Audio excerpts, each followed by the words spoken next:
Muchas gracias, Matías.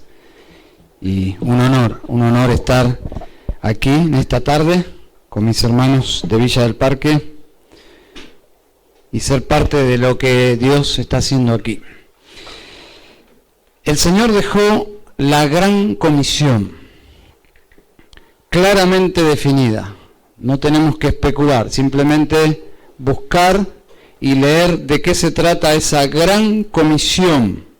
Leemos, no lo busquen, simplemente voy a citar, Mateo 28, 19 dice: Id pues y haced discípulos a todas las naciones, bautizándolos en el nombre del Padre, y del Hijo, y del Espíritu Santo, enseñándoles a guardar todo lo que os he mandado, y he aquí yo estoy con vosotros todos los días hasta el fin del mundo. Esa es la gran comisión de nuestro Señor Jesucristo.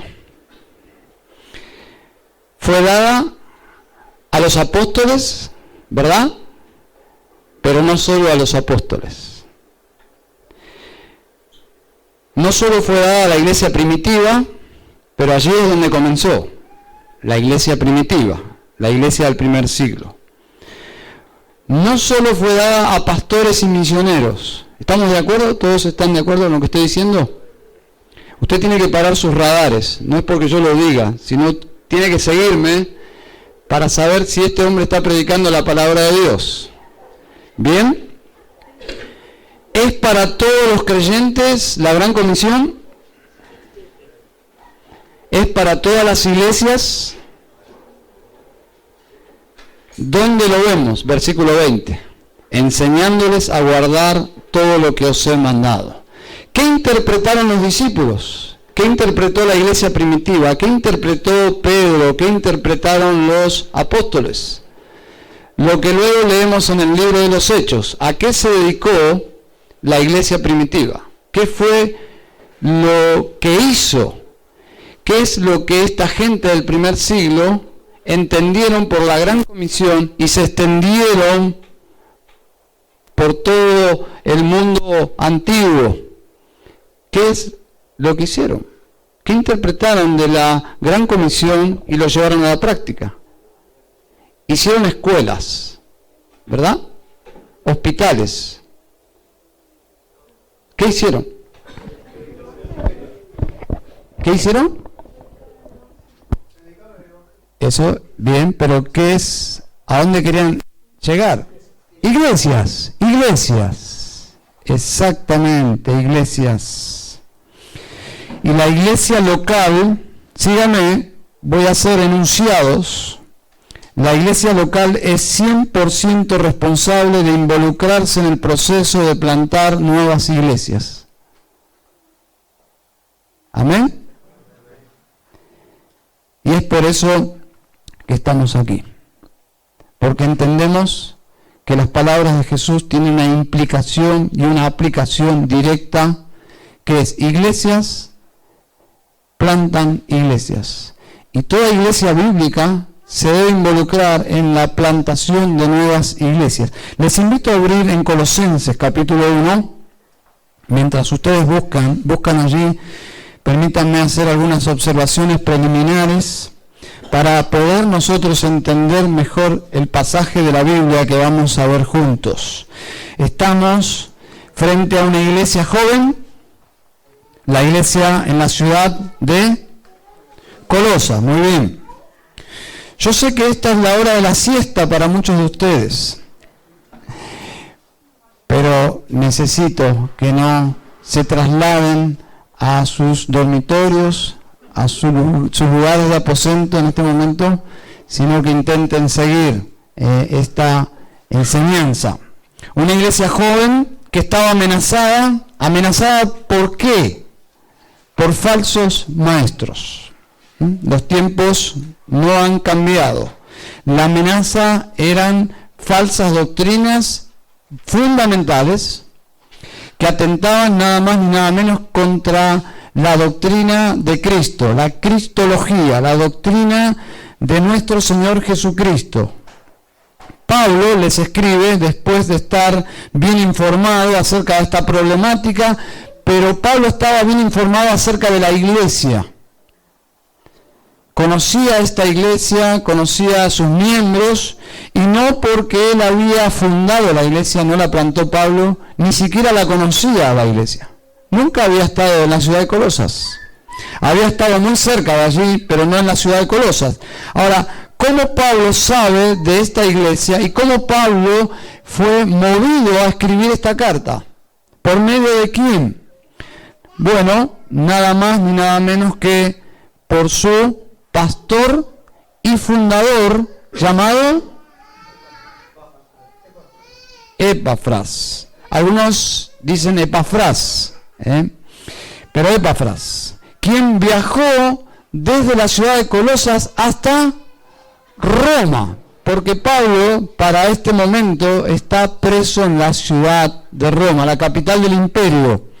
Así que se traslada de Colosas, siendo el pastor de esta iglesia, hacia Roma, y cuando regresa con esta carta. ¿Bien? No había internet en esa época, así que físicamente esta carta es trasladada por medio de Epafras y algunas personas más. Era una cosa.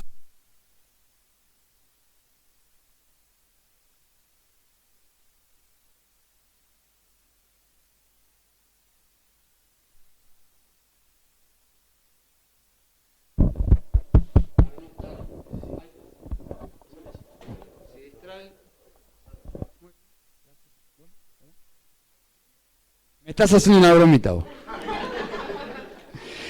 Muy bien. Lo voy a dejar así, por ahí cuando lo muevo, ¿no? Se pone así como... Ah, ¿yo la moví? Lo dejamos ahí.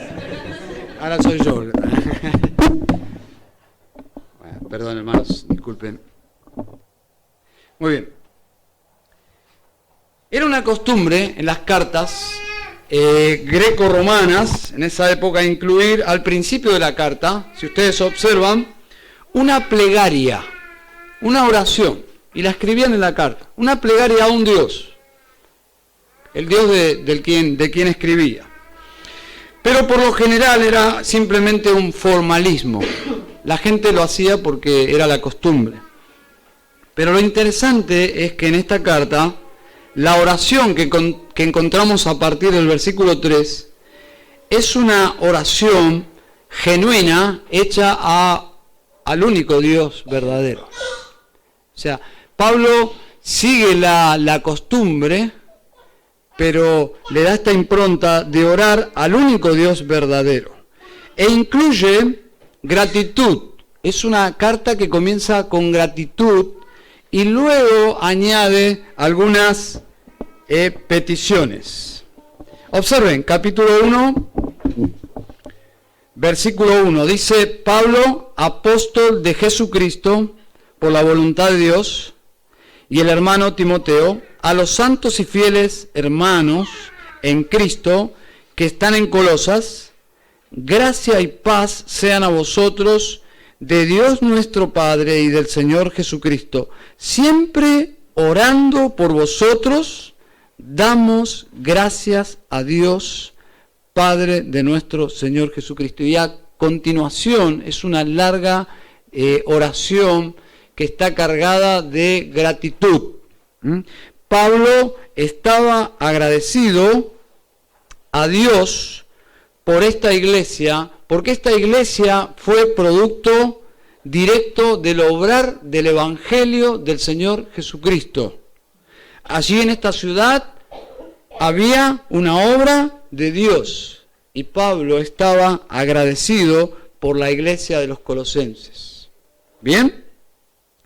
Aunque seguramente, como toda iglesia, había problemas. Toda iglesia tiene problemas. Pero Pablo comienza agradeciendo.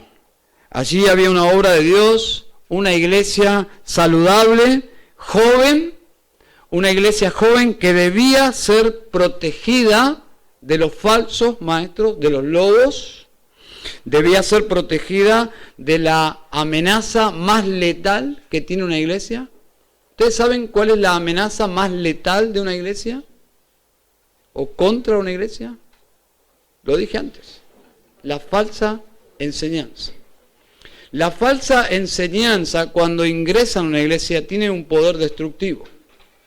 Y Pablo entendía esto. Pablo no era un alarmista, sino que Pablo era realista.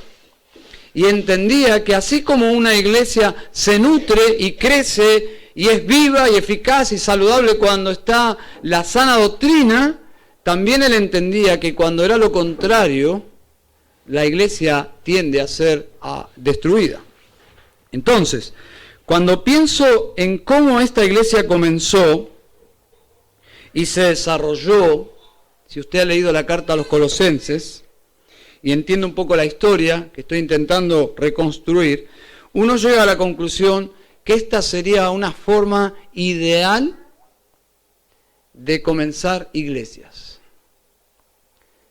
Cualquier iglesia que entiende la gran comisión, allí es donde comencé, y entiende la responsabilidad que cada iglesia de Cristo tiene en este mundo, de llevar adelante la gran comisión, de involucrarse en plantar nuevas iglesias. En esta carta hay un modelo de plantación de iglesia, siempre teniendo en cuenta que cada iglesia es diferente y que puede comenzar de diferentes maneras. Eso tiene que ver con la soberanía de Dios, pero hay en las Escrituras modelos, patrones, que podemos seguir. Así que quiero compartir rápidamente con ustedes 3 cosas claves, entiendo, de este modelo paulino y especialmente de lo que pasó acá en esta ciudad. ¿Bien? 3 cosas. Número 1, la iglesia comenzó con la presencia o la participación de un ministro fiel del Evangelio. Por lo menos uno, versículo 7, pudieron haber más, pero Pablo menciona uno, versículo 7, como lo habéis aprendido de Epafras, nuestro consiervo amado, que es un fiel ministro de Cristo para vosotros. ¿Observaron? Subraye, por favor, fiel ministro de Cristo. Y agrega, nuestro consiervo amado. Es básico, es fundamental que alguien se juegue. Alguien se tiene que jugar. Y en este caso, habían pasado aproximadamente 5 años desde que esta iglesia se plantó. Podemos decir que era una iglesia joven. ¿Bien? Villa del Parque, ¿cuánto tiempo tenemos? 2 años. Esta iglesia tenía 5 años. Su pastor, Epafras, era relativamente joven en la fe. No sabemos la edad.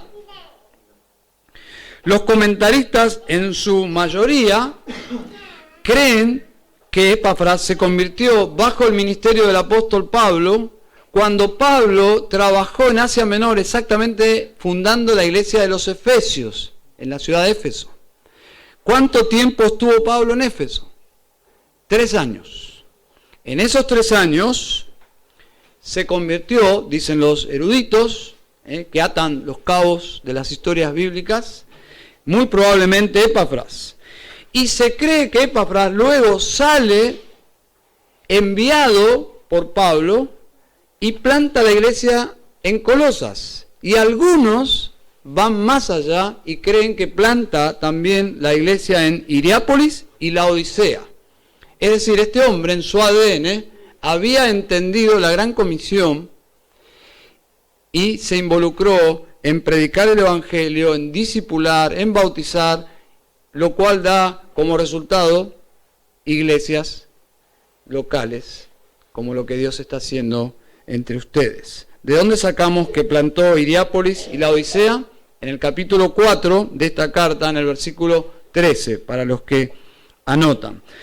Así que tenemos un hombre que no es tan popular como Pedro, no es tan popular como David, o como Moisés, o como Pablo. Epafras. Epafras, un hombre de perfil bajo en el Nuevo Testamento, no es famoso, pero es un hombre que llama la atención porque Pablo lo honró como a pocos. Lo honró, y yo diría que detrás de este halago genuino por parte de Pablo, lo que encontramos es que Pablo lo admiraba a este hombre.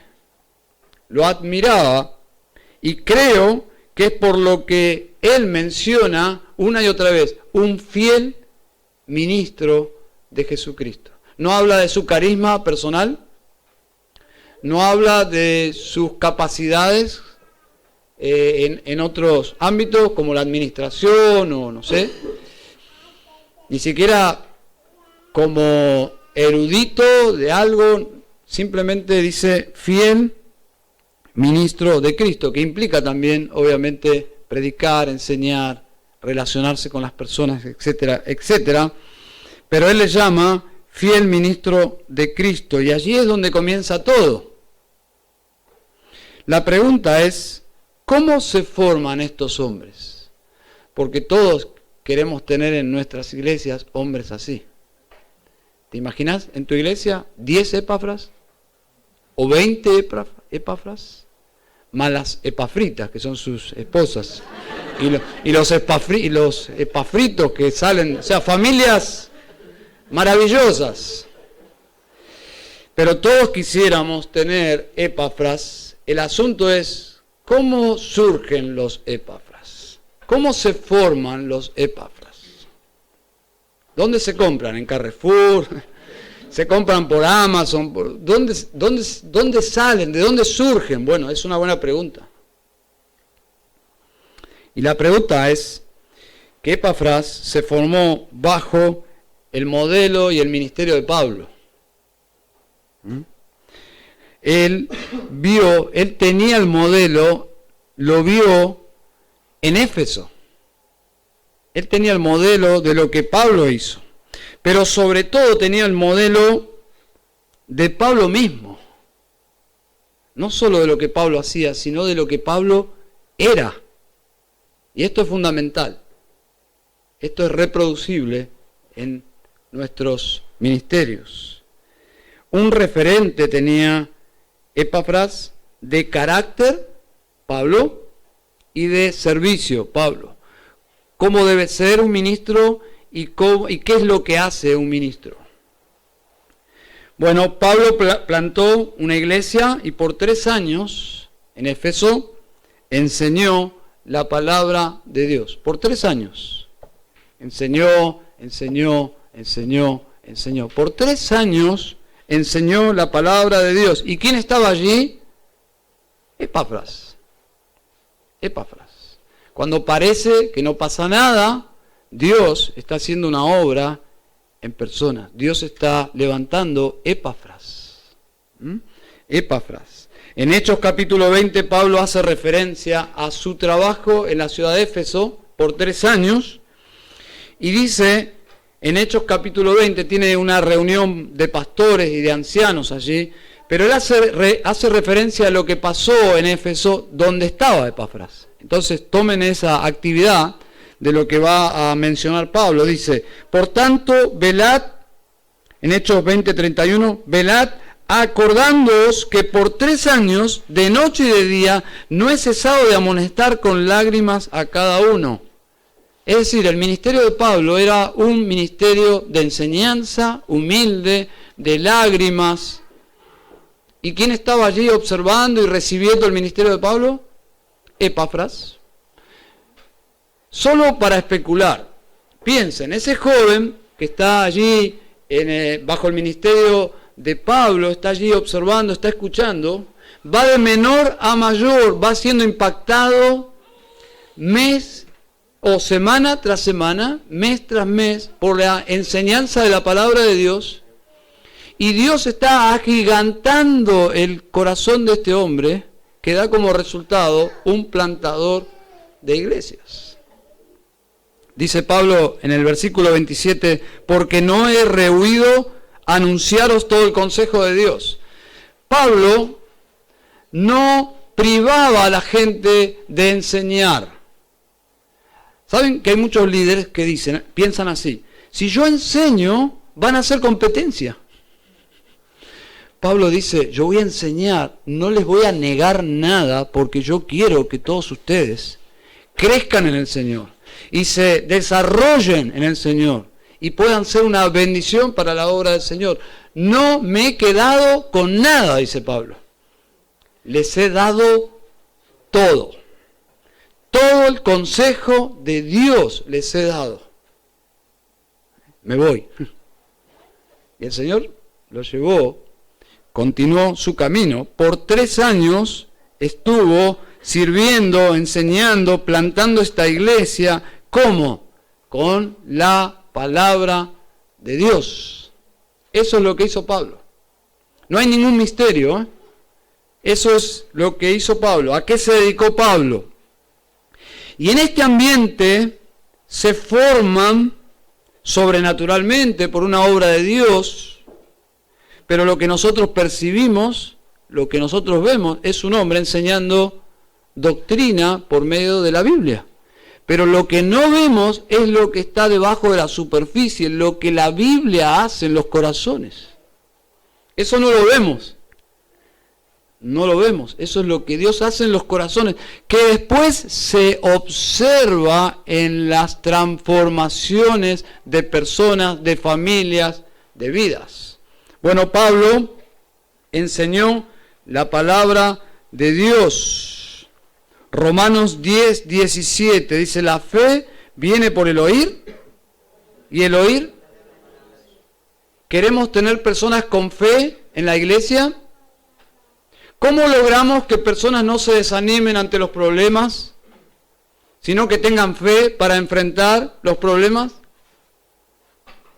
¿Cómo viene la fe? Por la palabra de Dios. ¿Querés tener gente de fe?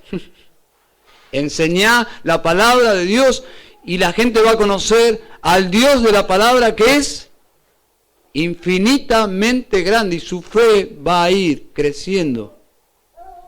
Y si crece su concepto de Dios, los problemas, ¿qué hacen? Se empequeñecen. Pero si tu Dios es pequeño, tus problemas se agigantan. Dice que enseñó la palabra de Dios. Luego dice Pablo mismo, en 2 Timoteo 3, 16 y 17, acerca de la palabra de Dios que él enseñó, que la palabra que él enseñó no era su palabra, sino que era la palabra inspirada de Dios. La Biblia tiene la vida de Dios y es útil para enseñar, para reprender, para corregir, para instruir en justicia. Yo no tengo que andar dándole garrotes a la gente para que cambie. ¿Cómo cambia la gente? Por la palabra de Dios. Y luego dice, a fin de que el hombre de Dios sea perfecto, equipado para toda buena obra. Epafras, hermanos, hermanas, amigos, era esta clase de hombre que se forma por el efecto de la palabra de Dios. Epafras fue la persona que se formó bajo el ministerio cristocéntrico y biblicista del apóstol Pablo. Y esta enseñanza, obviamente, de Pablo, estaba acompañada de ¿qué? De su ejemplo. No había un divorcio entre lo que Pablo enseñaba y lo que Pablo vivía. Era una unidad. Y eso fue el impacto que causó en la vida de Epafras y de todos los que Pablo ministró, ¿no? Entonces, reproducimos lo que somos y lo que hacemos. No debemos engañarnos que simplemente por enseñar. No, reproducimos lo que somos y lo que enseñamos. Los hombres como Epafras no se desarrollan en iglesias tibias. Los hombres como Epafras no nacen, no crecen, no se desarrollan en iglesias que subestiman el poder de la palabra de Dios, que la Biblia ocupa un lugar periférico. Lutero decía que el púlpito era el trono de la palabra de Dios. Me escribió un amigo que está plantando una iglesia en Chile y me mostró unas fotos, algo muy similar de lo que está pasando aquí. Muy similar, ahora que lo estoy conectando, Y la verdad yo asombrado, porque hasta hace poco no había nada y ahora hay un grupo grande de personas y me mostró el lugar. Pero me llamó la atención que en el lugar, el púlpito estaba a un costado y en el centro de la plataforma estaba la pantalla y no pude con mi genio. Y le digo, hermano, perdón, algo que si no lo digo me olvido. ¿Por qué el púlpito a un costado? Eso comunica algo. Nunca lo había pensado. Si eso comunica que la palabra de Dios no es el centro, no es el timón. El púlpito es el trono de la palabra de Dios. Concepto de Martín Lutero. Y así fue el ministerio de Pablo. El ministerio de Pablo fue entronizar la palabra de Dios. Y bajo esa forma ministeriales que se desarrollan, los epáfras surgen. Y quien está al frente de ese ministerio, cuando surgen personas así, esas personas que están enseñando saben que eso sucede. ¿Por qué? Por la palabra de Dios. ¿Quién se lleva el crédito? Dios. Es el poder de la palabra de Dios. Así que Epafras tuvo 3 ventajas enormes en su ministerio. Dios quiera que millones de misioneros y plantadores de iglesia tuviesen este privilegio. Los privilegios o las ventajas de Epafras. Número 1, tenía un modelo en mente. Él lo vio. ¿Saben qué privilegio es eso? ¿Vos sabés cuántos misioneros van al campo y no tienen ni idea qué hacer o cómo empezar? Epafras lo vio, tenía un modelo en mente. Epafras tenía la capacitación bíblica. Qué maravilloso. Los recursos que hoy hay. Nadie puede decir, ¿cómo me preparo? Hay recursos. En menor o mayor escala hay recursos. Ustedes han recibido un libro hoy, ¿no? De regalo. Si ya lo tenés, regaláselo a alguien que le pueda ser de bendición. Ese libro viene como una donación del ministerio ante su palabra. No me podía olvidar ese detalle. Es un regalo para esta obra nueva del ministerio ante su palabra. Entonces tenía capacitación bíblica y tenía una tercera cosa, hermanos. Tenía un mentor a quien consultar. Eso es invaluable, porque cuando se te queman los papeles, cuando no sabes qué hacer, cuando no tenés respuesta en tu entorno, Epafras tenía el WhatsApp de Pablo. No tenía el WhatsApp de Pablo. ¿Saben qué hizo Epafras? Viajó 1.600 kilómetros. 1.600 kilómetros. Así que, hermanos de Villa del Parque, no somos héroes para nada. ¿Cuánto viajamos? 300. Y en una camioneta del primer mundo, sentados así, con aire acondicionado. No, esas cosas no había en la época de Pablo. 1.600 kilómetros, porque había en su alma una desesperación de sentarse a charlar con su mentor, porque había problemas en la iglesia, en la obra, que lo superaba. Y eso habla bien de Epafras, de su humildad para buscar un mentor, ayuda. Mi pregunta es, ¿son estas cosas reproducibles hoy? Ustedes no son una iglesia todavía, pero creo que están esperanzados y en Dios de que van a llegar a ser una iglesia local. Están en ese proceso de serlo y oramos, cada domingo oramos por ustedes, en Campana, en Villa del Parque, en Carapachay, en Hurlingham. Oramos. Una parte fundamental, si Dios va a hacer algo, es en muchas oportunidades por la oración de otros. Pero hay verdades que deben saber desde ahora. Hay verdades que no son negociables, que las tienen que saber de ahora. ¿Bien? Toda iglesia necesita saber que son parte, que esta iglesia es parte de algo que Dios está haciendo en el mundo. Pero no son el ombligo del mundo. ¿Me escucharon? Es un detalle. Son parte de algo que Dios está haciendo en el mundo, pero no son el epicentro de todo lo que Dios está haciendo en el mundo. Eso nos convierte en muy egocéntricos. Y hay iglesias así. Hay iglesias de estilo selfie, ¿no? Que toda la obra de Dios pasa por lo que está pasando en nosotros. No. Una iglesia ensimismada es una iglesia egoísta que no tiene razón de ser. La iglesia nace y crece para mirar hacia afuera. Desde el mismo comienzo, e inclusive les diría, desde antes de ser iglesia, tienen que incorporar en su ADN y en su visión, que si llegan a ser iglesia, Dios les va a dar vida para que den vida a otras iglesias. Porque esa es la vida del reino de Dios. Una iglesia sana reproduciéndose en otras iglesias sanas.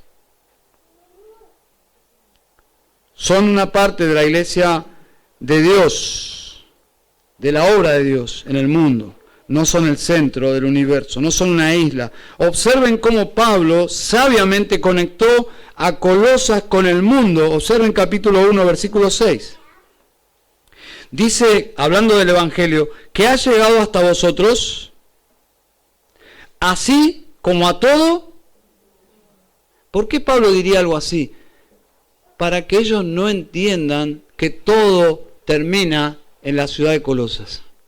Dice, Dios está haciendo algo en el mundo entero y Dios ha pasado por Colosas. Dios ha puesto sus ojos en Colosas. Y Colosas, hermanos, no era Nueva York, no era Washington, no era Tel Aviv, no era una ciudad importantísima, era una ciudad venida menos, empobrecida. Pero Dios pasó por ahí. Y eso hacía que Colosas sea una ciudad importante a los ojos de Dios. No era una pequeña ciudad. Dios estaba haciendo algo ahí. Y lleva fruto y crece también en vosotros desde el día que oísteis y conocisteis la gracia de Dios en verdad. Subrayen eso en la carta. En verdad, en verdad, en verdad. Pablo les dice, ustedes son parte de lo que Dios está haciendo en el mundo, ¿por medio de qué? De la verdad, del Evangelio, del Evangelio.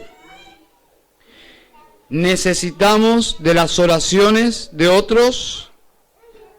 Los líderes necesitan de buenos mentores y consejeros externos. Epafras lo demuestra aquí. ¿Eso es reproducible hoy? Es reproducible hoy. Es un gozo saber para la iglesia que sus pastores, vamos a soñar cuando esta iglesia tenga pastores, que sus pastores están conectados con otros pastores y pastores sanos, íntegros. Para esta iglesia era un honor, una bendición saber que su pastor Epafras viajó a Roma, no para una campaña de exorcismo y de milagros, viajó para sentarse en la cárcel con Pablo. Diríamos nosotros, para tomar mate con Pablo, para orar con Pablo. ¿Qué pérdida de tiempo? 1600 kilómetros. ¿No tiene algo mejor que hacer nuestro pastor? ¿Qué piensan ustedes? ¿Tiene algo mejor que hacer que viajar tanto para estar con Pablo? Para charlar con Pablo, para buscar consejo de Pablo, para traer una carta de Pablo. Mentores son una bendición para la iglesia,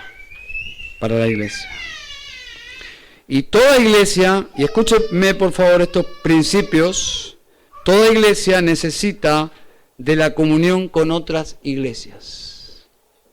¿Escuchó eso? Todas las iglesias necesitan comunión con otras iglesias. ¿Pero qué tipo de iglesias? Iglesias sanas, que no hay muchas.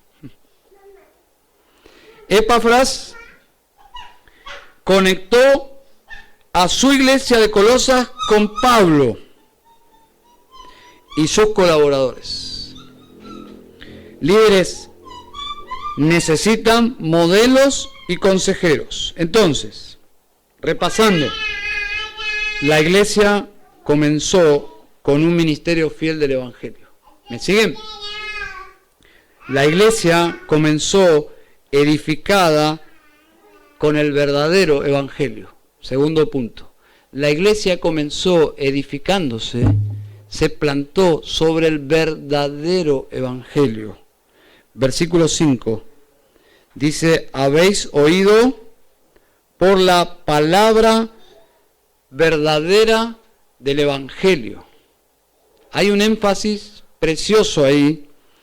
La palabra verdadera del Evangelio. Recuerden que esta iglesia estaba amenazada de falsos evangelios, de falsos maestros, y Pablo va al punto. Agradecido a Dios estaba Pablo, porque el verdadero evangelio fue el que obró en esta ciudad.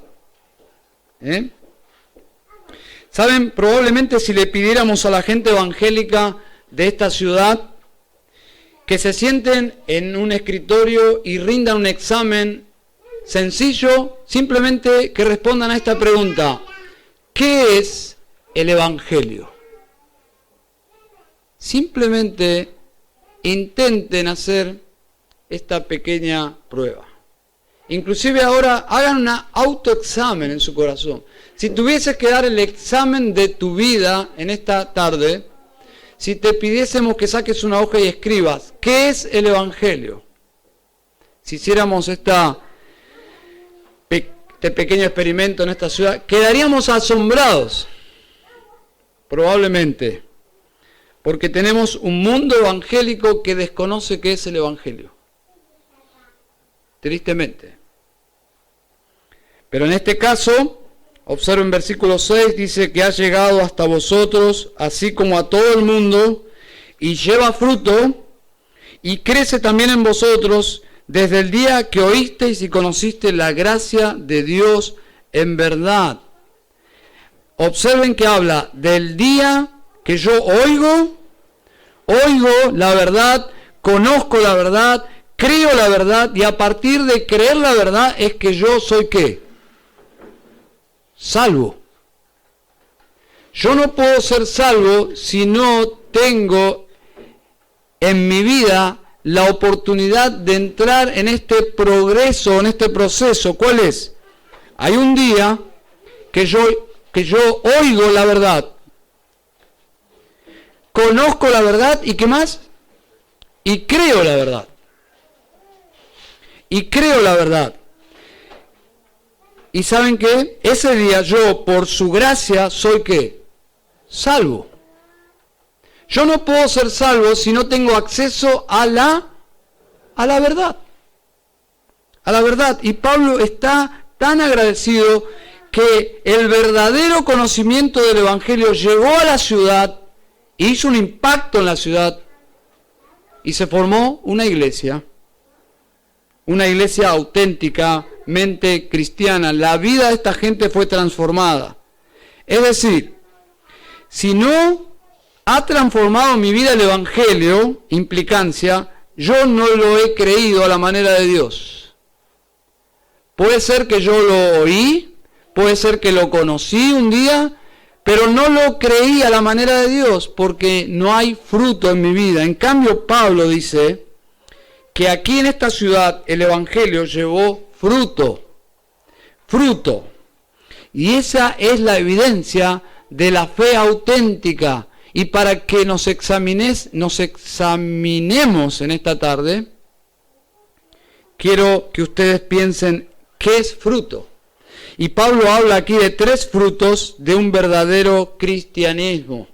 Observen versículo 4, habiendo oído de vuestra fe en Cristo Jesús y del amor que tenéis a todos los santos, a causa de la esperanza que os está guardada en los cielos, de la cual ya habéis oído por la palabra verdadera del Evangelio. ¿Ustedes notaron 3 palabritas allí? ¿Cuáles son? Fe se refiere a una fe continua. No es un acto puntual, es una confianza permanente en Dios y en su palabra y en Jesucristo. No es un acto como de una oración del pecador, es una fe continua e inclusive en aumento. Eso es lo que significa. Y luego habla de amor. ¿Amor a qué? A los santos, es decir, amor a quiénes. A los hermanos. Amo estar en la iglesia con los hermanos. Eso es una prueba de que sos un creyente verdadero. Amo estar con los santos. Me aburren los inconversos. Amo los santos. Vivo en este mundo insatisfecho, pero cuando estoy con los santos, experimento un poco del cielo. Un poco. No es el cielo, hermanos, pero un poco del cielo. Dice ustedes, y del amor que tenéis a todos los santos. No habla de San Cayetano, San Expedito, no. Habla de santos, de hermanos en Cristo.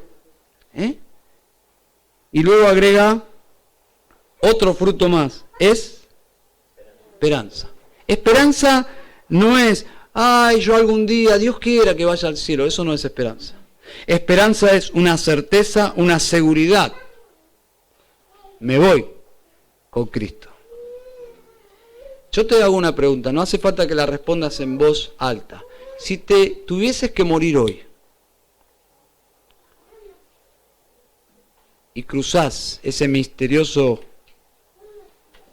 portal que está de moda, ¿no? En las películas, el portal. Cruzás el portal.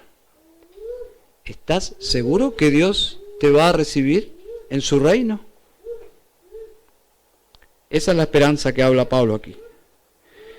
Todo esto viene por el obrar de la palabra verdadera del Evangelio, versículo 5. Estas tres evidencias en los hermanos de Colosas no solo fueron mencionadas por Pablo. ¿Quién le contó a Pablo de que estas cosas eran así?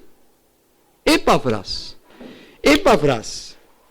Es decir, Epafras observó en la vida de los hermanos de la ciudad de Colosas estas cosas.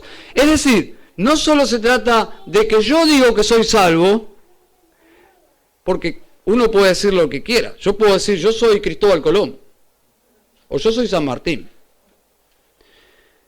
Pero cuando otros dicen, él es un verdadero creyente, eso es lo que estaba pasando aquí. Ellos tenían estos frutos, pero fueron confirmados por Epafras, que los conocía bien, era el pastor. Y Epafras le cuenta a Pablo, hay una obra de Dios ahí. Hay personas que fueron transformadas, confían en Jesucristo como único y suficiente Señor y Salvador. Tienen la seguridad en su relación con Dios. Aman a los hermanos. Indudablemente Pablo dice, esta es una obra de Dios. Porque esto no pasa sin el poder del Evangelio.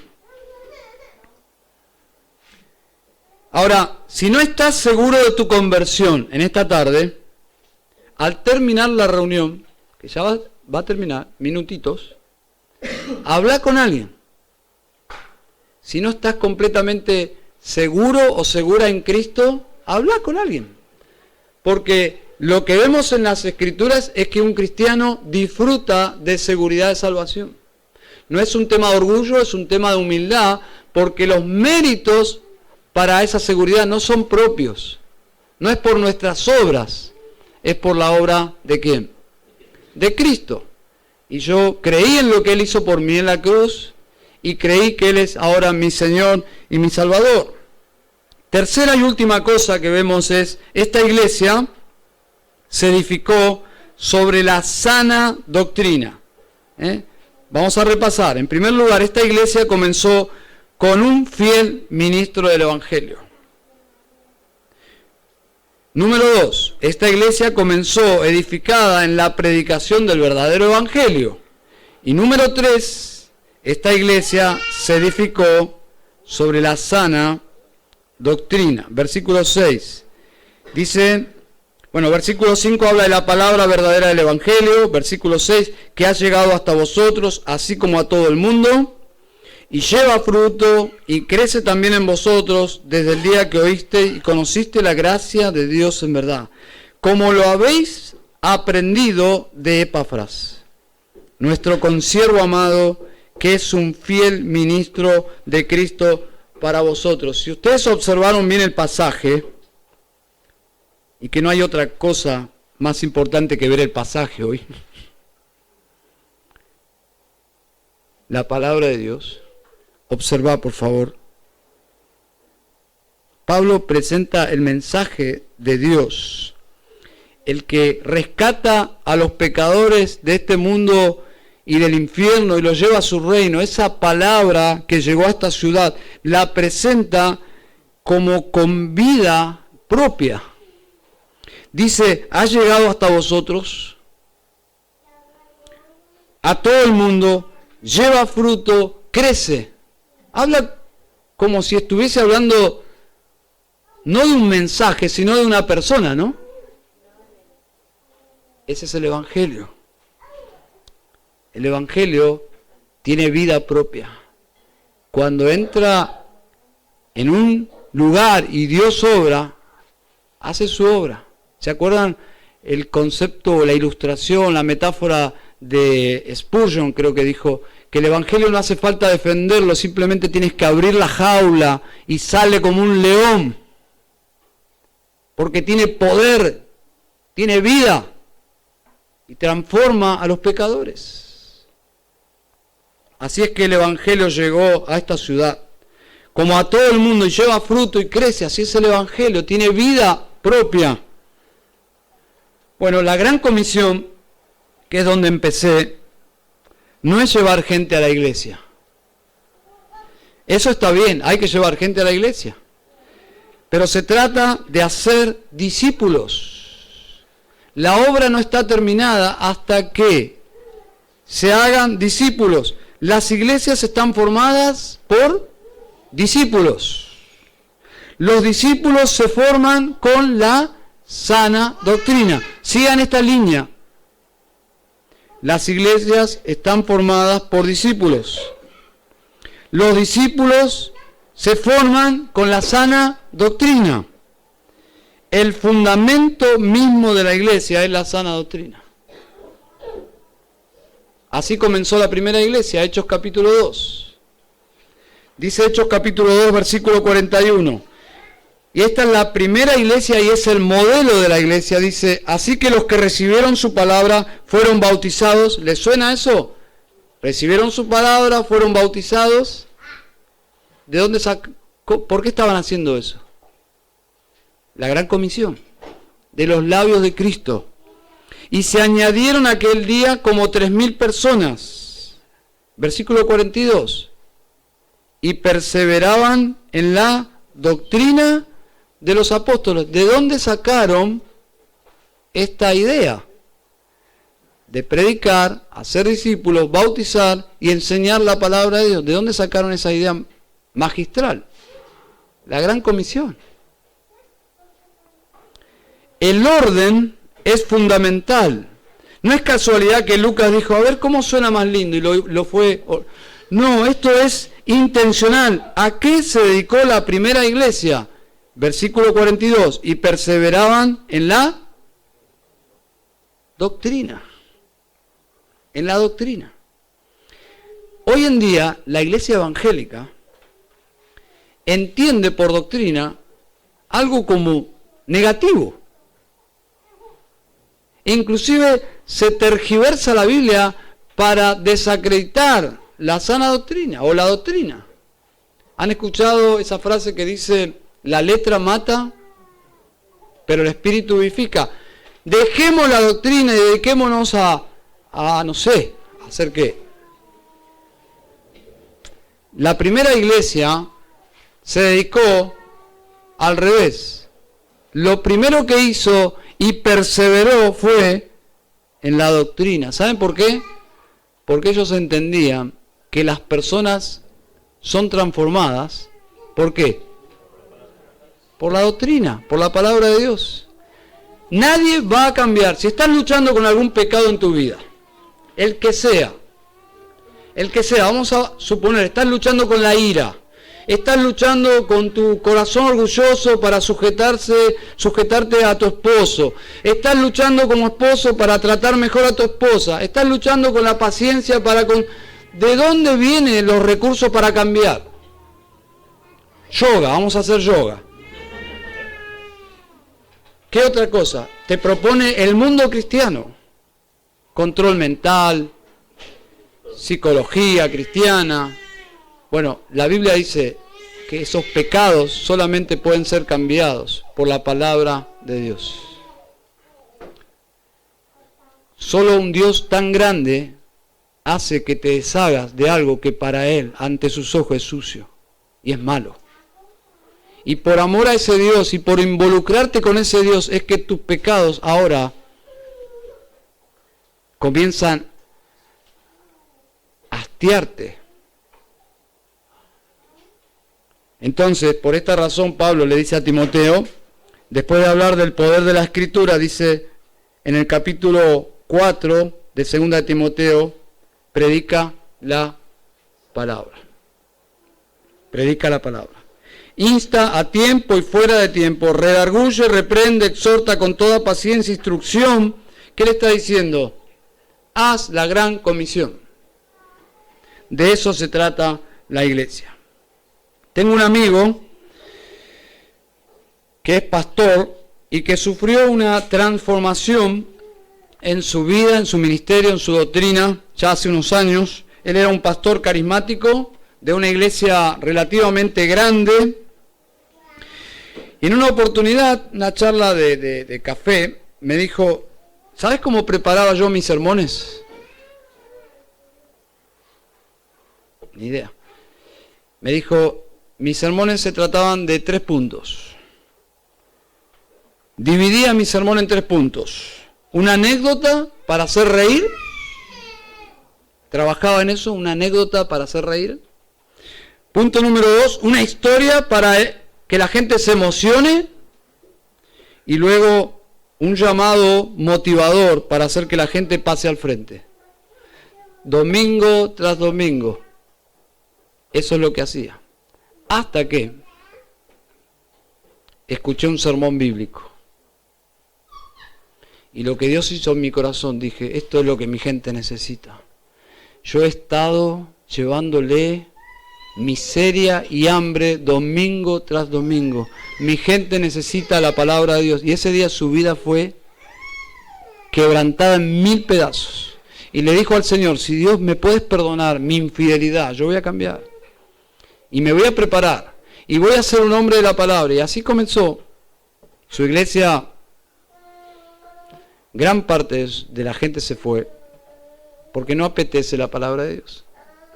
Quedó un pequeño remanente y a partir de allí comenzó a predicar la palabra de Dios. ¿Saben? Le encanta a la gente esto.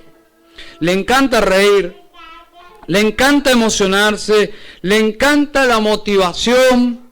Hay que cargar las pilas una nueva semana, ¿no?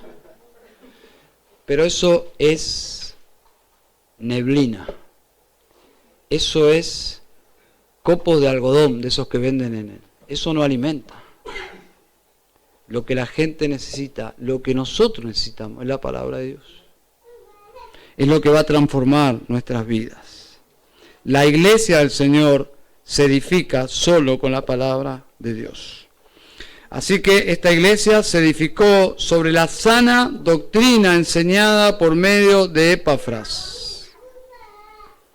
Por esa razón, y ahí vamos a terminar, capítulo 2. Por esa razón Pablo, observen lo que dice en el capítulo 2, versículos 5 y 6.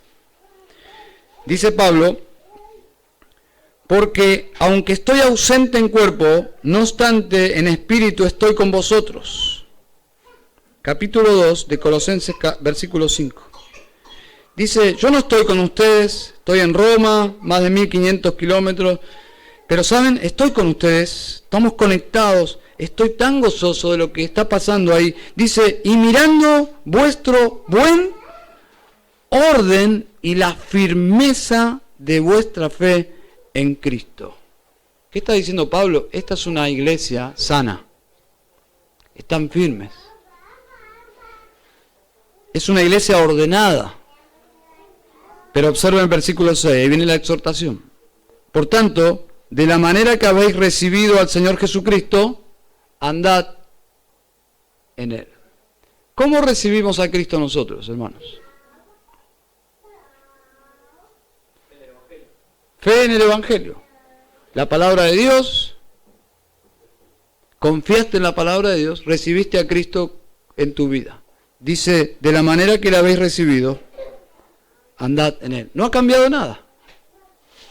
Todo sigue como comenzó, con la palabra de Dios, con el Evangelio, con la verdad, día tras día, tras día, tras día. Como dice un himno, lo que el mundo no apetece. Pero nosotros lo apetecemos, lo anhelamos. Habían recibido al Señor Jesucristo por medio del Evangelio. Pablo dice, de esa misma manera continúen día tras día, tras día, tras día. Amén.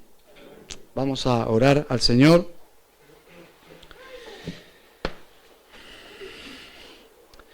Si hay alguien en esta tarde que está sin Cristo hoy, eso es parte del plan de Dios.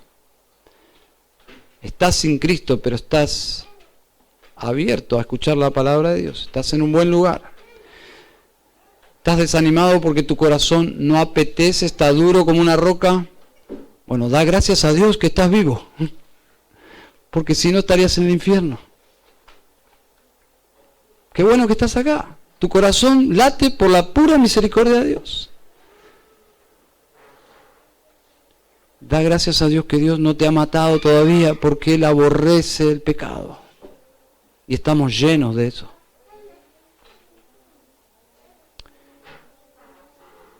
Dios no te invita a abrir tu corazón. Dios te dice que te arrepientas. Y que lo hagas ya. Y que le pidas perdón porque has ofendido al Dios de los cielos. Y Dios se va a vengar de sus enemigos.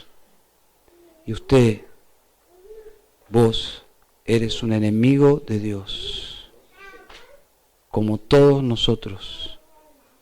Pero Cristo vino a salvar a los pecadores. ¿Dónde vas a estar dentro de 100 años? ¿Estarás con Cristo? Clama a Dios por tu alma. Mira al Calvario y clama a Dios por tu alma. Padre, te damos gracias, Señor, por tu palabra. Que tú la bendigas, pese a las imperfecciones de quien la ha predicado. Pero tu palabra es perfecta. Señor, gracias porque tu evangelio es verdad. Señor, que solo nos quedemos con esa maravillosa noticia que Cristo vino a buscar y a salvar lo que se había perdido. Y los concentra en este anticipado reino, iniciado, pero no es el fin del reino, porque nuestra ciudadanía está en los cielos. Pero este reino en forma de iglesias locales, iglesias formadas por discípulos, discípulos que se unen para hacer tu voluntad, pactan para obedecerte y seguirte, para cumplir la gran comisión, para adorarte, para tomar la cena del Señor, para bautizar. Señor, qué hermoso es ser parte de la iglesia de Cristo. Señor, oramos en esta tarde que este grupo de personas, tú formes una iglesia unida por el Evangelio, en un solo corazón y una sola mente, un mismo sentir, que es glorificar el nombre santo de Cristo. Señor, que tú te glorifiques en este lugar y en todas aquellas iglesias que te aman, quieren hacer tu voluntad, Señor, conforme a tu palabra. Oramos en Cristo Jesús. Amén y amén.